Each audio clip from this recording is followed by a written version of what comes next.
പുതിയ വീഡിയോ ആയിട്ടാണ് വന്നിരിക്കുന്നത്. ഒരു ചലഞ്ച് ആണ്. അപ്പോൾ വീഡിയോ നമുക്ക് കാണാം. ചലഞ്ച് എന്താണെന്ന് വെച്ചാൽ ഇവന്റെ ഞങ്ങളുടെ ഡ്രസ്സുകൾ ഉണ്ടാവും, ഞങ്ങൾ ഉപയോഗിക്കുന്ന സാധനങ്ങളൊക്കെ ഉണ്ടാവും. അപ്പോൾ അവൻ അതിങ്ങനെ മാറ്റി പറയും ലെഫ്റ്റ് റൈറ്റ് എന്നൊക്കെ. അപ്പോൾ അതിൽ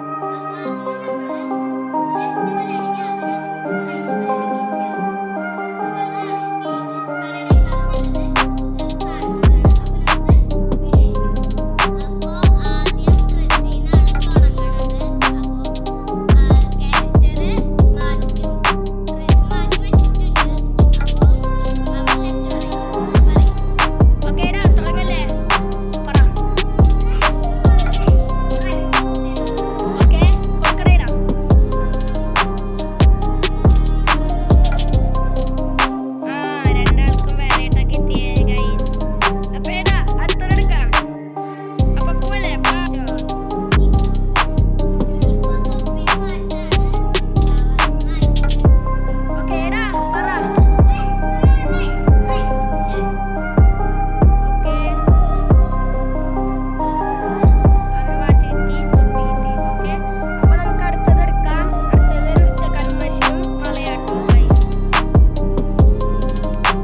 കളയുടെ Anon,